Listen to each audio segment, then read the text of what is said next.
Soy el profesor Daniel Baccaro y les voy a explicar dos problemas de, de la guía de la unidad 4 de la materia biofísica del CBC. Vamos a resolver dos problemas en los cuales ambos se pone de manifiesto el efecto calorífico de la corriente eléctrica, un efecto que se conoce como efecto Joule. Uno de los problemas, el 27, corresponde a la lista de problemas de desarrollo. Y el otro, que es el problema 5, es el problema 5 de la sección de elección múltiple. Los dos problemas son muy parecidos y por eso los elegí juntos. Bueno, el problema 27 dice esto, fíjense, ¿cuántos amperes, o amperes, como lo quieren pronunciar, circulan por la línea de un calefón eléctrico que calienta un caudal de agua de 5 litros por minuto desde 20 grados hasta 40 grados Celsius? Ese es el problema 27. El problema 5 dice, se desea llevar a su punto de ebullición, o sea, hay que hacerla hervir, ¿no? A presión normal, 1 litro de agua que se halla inicialmente a 20 grados, en 5 minutos. Entonces, lo que nos preguntan, obviamente, si fíjense las opciones, es la potencia que se requiere. O sea, ven que los dos problemas son similares. Consiste en que se requiere cierta potencia porque se requiere entregar cierta cantidad de energía en cierto lapso de tiempo para calentar una cantidad de agua con una variación de temperatura determinada. Acá tenemos nuevamente los enunciados. Vamos a concentrarnos en el problema 27. Lo vamos a hacer con mucho detalle. Después el problema 5 lo vamos a hacer un poco más rápido, porque es la misma idea. Vamos a ver qué es lo que se pregunta en el problema 27. Porque fíjense que la pregunta comienza como ¿cuántos amperes? ¿Qué significa cuántos amperes? Bueno, el ampere es la unidad de intensidad de corriente eléctrica. Por lo tanto, eso es lo que se pide, calcular la intensidad de corriente. Es una forma de decir, calcule la intensidad de corriente. Un calefón eléctrico es simplemente un dispositivo que calienta agua por medio de una resistencia. Eso es un calefón eléctrico.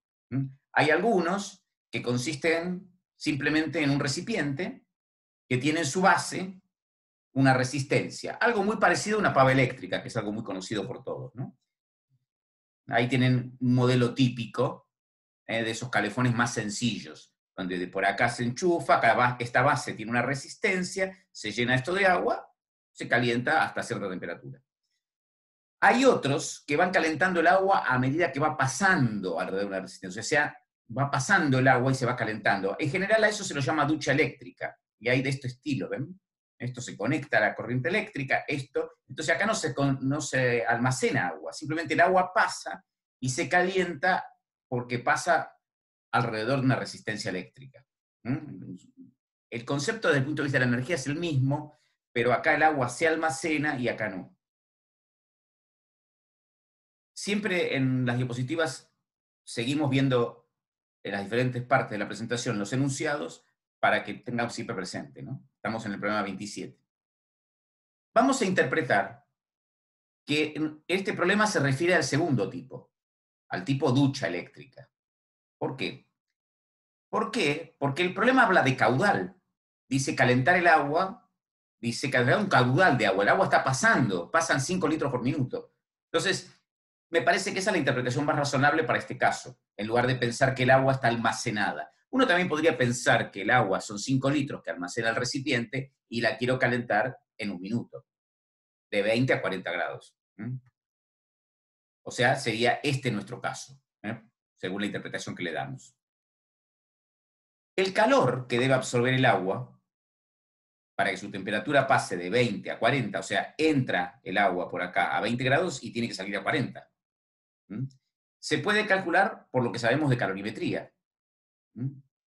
Esta fórmula famosa, la de la calorimetría, es decir, el calor es proporcional a la variación de temperatura, acá la temperatura tiene que pasar de 20 a 40, a la masa, no es lo mismo calentar una cantidad de agua que una cantidad mayor, y al calor específico de la sustancia, que en este caso es calor específico del agua, que es 1 kilocaloría sobre kilogramo grados Celsius.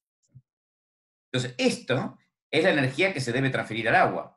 ¿De dónde proviene esa energía? Bueno, ahora vamos a hacer la cuenta primero, después nos preguntamos. Bueno, entonces en nuestro caso el calor específico del agua es 1 kilocaloría sobre kilogramo grados Celsius. Esto no es más que la definición de kilocaloría. los científicos se han puesto de acuerdo en definir que una kilocaloría es aquella cantidad de energía que eleva en 1 grado la temperatura de 1 kilogramo de agua. En nuestro caso tenemos 5 kilogramos, y la variación de temperatura de 40 a 20 es 20. Hacemos la cuenta, simplificamos las unidades, fíjense que acá kilogramo y kilogramo se simplifica, y luego en este paso grados Celsius y grados Celsius simplifica. Esto nos da 100 kilocalorías. Con la equivalencia entre la caloría y el joule, en cada kilocaloría son 4.186 joules, podemos calcular, aquí lo tenemos, la cantidad de energía en joules. Uno dirá, ¿pero por qué una u otra? Bueno, vamos a ver si lo necesitamos en kilocalorías o en joules. Acá. Fíjense una cosa que no... Yo hace un ratito dije que tenemos 5 kilogramos de agua, pero en realidad el problema no dice eso. El problema dice que son 5 litros. Lo que pasa es que la densidad del agua es justamente que cada litro tiene una masa de 1 kilogramo. Acá está. Eso significa que si tengo que la densidad es 1 kilogramo sobre litro y tengo 5 litros, la masa son 5 kilogramos. Esto también, obviamente, no es una casualidad, sino que estas unidades se han adoptado de manera que se cumpla esa propiedad, ¿no? Bien, entonces, ya tenemos calculado la energía, la tenemos expresada en kilocalorías y la tenemos expresada en joules. La energía necesaria para calentar 5 litros de agua de 20 a 40 grados. Eso es lo que calculamos. Tanto el trabajo como el calor son formas de transferencia de energía. Son formas de expresar la transferencia de energía de un sistema a otro. En este caso, el calor pasa de la resistencia al agua. El trabajo, ¿quién lo hace? La fuente de energía que mueve las cargas eléctricas por los cables, que genera la corriente. En este caso, la fuente de energía eléctrica hace trabajo para mover a las cargas y entonces genera la corriente eléctrica. Esa corriente, al circular por los cables metálicos, produce una elevación de temperatura de los cables. Un cable se calienta cuando pasa corriente por él. Y por lo tanto, eso, si eleva su temperatura respecto al medio que lo rodea, que en este caso es el agua, irradia calor. Ese calor pasa al agua, el agua absorbe, por eso el diseño del aparato tiene que ser de forma tal que la resistencia esté totalmente rodeada por el agua, para que todo el calor de la resistencia pase al agua. ¿Ah? ¿Se ve? Concepto de calor y trabajo, conceptos muy importantes donde en termodinámica, ¿no? Obviamente. Fíjense que como este proceso tiene que durar un tiempo, yo necesito que el aparato me caliente el agua por minuto, esto. Si no me sale fría, obviamente. Entonces, se requiere una potencia. La potencia no es otra cosa que trabajo por unidad de tiempo, o calor por unidad de tiempo, energía por unidad de tiempo. Acuérdense que nosotros teníamos calculado esto, calor, 100 kilocalorías, pasado a joules, daba esto, lo dividimos por el tiempo, que es 1 minuto, 60 segundos, y nos da en watt. Y acá vemos la necesidad de que el resultado estuviera expresado, el calor, en joules y no en kilocalorías. Si no, no habría problema, nos quedaría expresado en kilocalorías sobre minuto o kilocalorías sobre segundo.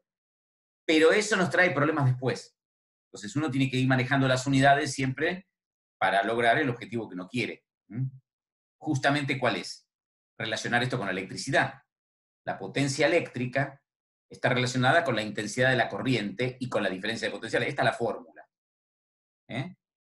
Potencia es intensidad de corriente por diferencia de potencial. Nosotros acá no lo aclaré en ningún momento, pero estamos suponiendo que esto está conectado a la red en la República Argentina, donde la diferencia de potencial, la tensión que hay en la red domiciliaria, son 220 volts, ¿no? Entonces, bueno, fácil, calculamos la intensidad de corriente. Potencia, watts. Dividido en watts, acuérdense que es equivalente a ampere por volt. Ampere por volt. Volt se simplifica, queda en ampere. Entonces me da una corriente eléctrica de 31,7 amperes haciendo esta cuenta. Y esta es la respuesta del problema. Ahí hemos llegado a contestar el problema. El problema es muy simple, desde el punto de vista de los cálculos que hay que hacer. Pero conceptualmente es muy rico, tiene riqueza conceptual, porque uno entiende bastante física si entiende todo lo que sucede. Si uno solo sabe estas fórmulas, reemplaza y le da, bueno, bien, pero no es lo que se pretende. Lo que se pretende es entender conceptualmente qué es lo que ocurre. ¿Está bien? Por eso mismo, a pesar de que el problema ya terminó, yo le voy a agregar algo más al problema. Fíjense que nosotros conocemos esto y también conocemos la ley de Ohm. Y la ley de Ohm relaciona intensidad con diferencia de potencial y con resistencia eléctrica. Si yo fuera el constructor de estos calefones eléctricos, tengo que saber qué valor de resistencia tengo que ponerle para que funcione correctamente. Entonces vamos a calcular eso. Fíjense, vamos a plantear la ley de Ohm y la fórmula de la potencia eléctrica para el caso particular de una resistencia. O sea, la fórmula de la ley de Ohm es la intensidad está relacionada con la diferencia de potencial y con la resistencia. O sea, la corriente, la intensidad de la corriente es proporcional a los 220 volts e inversamente proporcional a la resistencia eléctrica. Fíjense que con esto ya podemos calcular la resistencia. Yo le estoy dando vueltas al asunto para que aprovechemos el problema para repasar. Estamos estudiando. ¿Qué quiere decir estudiar? El objetivo de estudiar es aprender. No estamos resolviendo un examen. Si estuviéramos resolviendo un examen, la página anterior terminó el problema rápido. Y tampoco tendría por qué haber dicho todo lo que yo dije. Pero acá estamos aprovechando para aprender. O sea, estamos estudiando. Entonces tenemos que aprovechar a repasar los temas para... Un objetivo sería aprobar el examen cuando lo tengamos que dar. Y otro objetivo es aprender porque a uno le gusta aprender. Es el objetivo más importante, ¿no?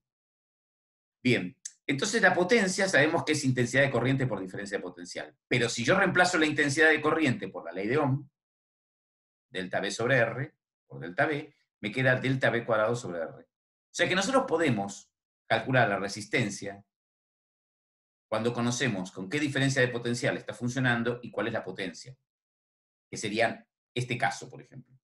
Ya hemos calculado la potencia y sabemos delta V. Podemos despejar R de acá. Pero también se puede escribir de este modo. Delta V, esto se puede escribir como I por R. Reemplazo IR por I, me queda I cuadrado por R. Esta es la forma que habitualmente aparece en los libros con el nombre de fórmula Joule, efecto Joule o algo así. ¿Está bien? Porque fue la forma original en la cual le expresó justamente ese científico cuando investigó este tema. Por supuesto que no estamos diciendo que Joule fue un tipo que descubrió que cuando pasaba corriente por un cable se largaba calor. Eso cualquiera se hubiera dado cuenta, a pesar de que, aunque uno no sepa nada de física. Lo que hizo él es el estudio cuantitativo del fenómeno, ¿no? Estudio cuantitativo, y llegó a demostrar esta fórmula. Bueno, entonces vamos a hacer el cálculo de la resistencia. Fíjense, si uso esta fórmula, la resistencia es delta V cuadrado sobre P. 220 por al cuadrado sobre la potencia que la teníamos calculada, y eso da 6,9 ohm. Por supuesto, esto tiene que dar lo mismo. Y esto está bueno que ustedes lo verifiquen, que agarren una calculadora. Acá tienen potencia sobre I cuadrado. Esto se despeja de acá. La potencia sobre 31,7, que lo teníamos calculado al cuadrado. Esto es redundante, obviamente todos estos cálculos están de más, porque podríamos haber calculado todo de acá. Pero para que se vea el funcionamiento de las fórmulas de la electrodinámica, ¿no? La fórmula de potencia, ley de Ohm, etc. Esto básicamente es lo que uno tiene que saber. Bien, vamos a pasar al problema 5. Ahora nos quedamos solo con el problema 5. Acá. Los conceptos necesarios para resolver este problema son los mismos que los que usamos en el problema anterior. Los mismos conceptos. Ley de Ohm, potencia, calor, calorimetría. Así que lo vamos a hacer rápido, brevemente.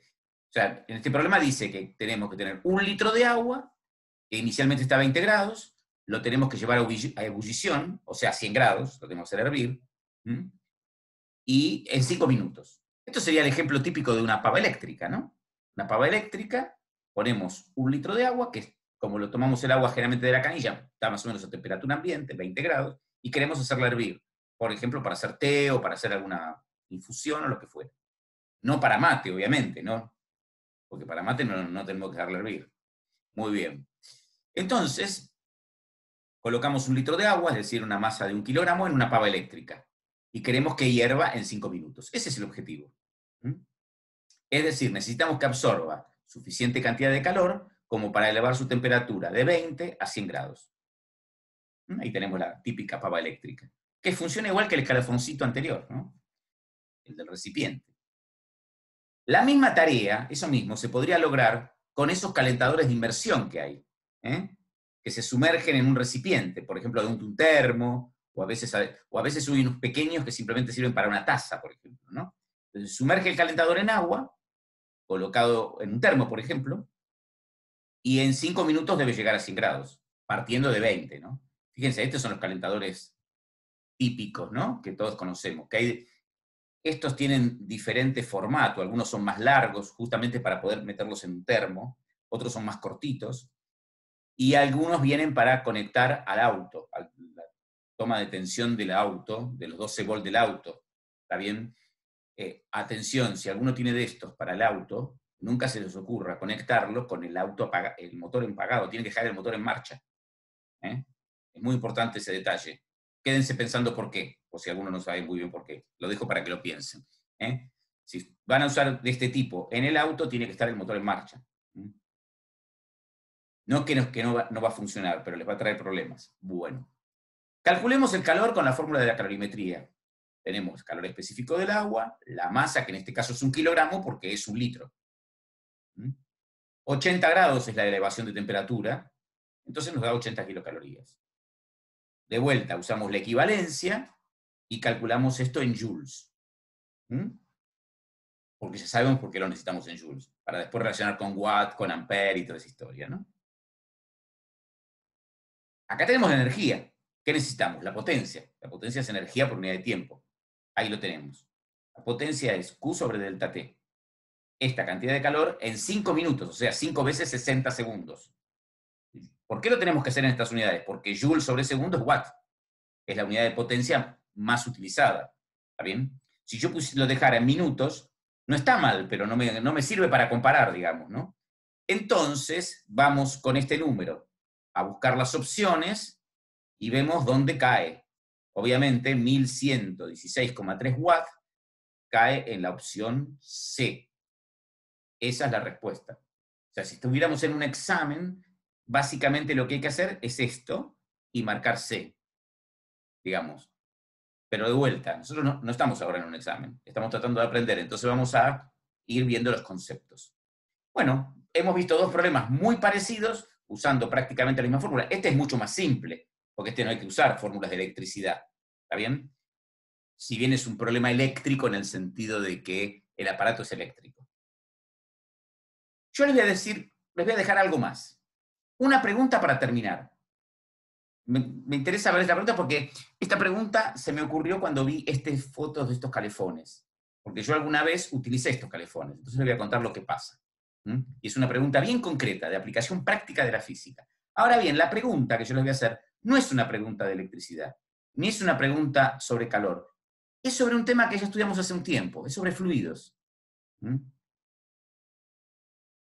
Este tipo de calefoncitos, es un tachito, no son muy grandes, ¿tá? No sé si contienen 20 litros, una cosa así. Tienen un tubito transparente acá.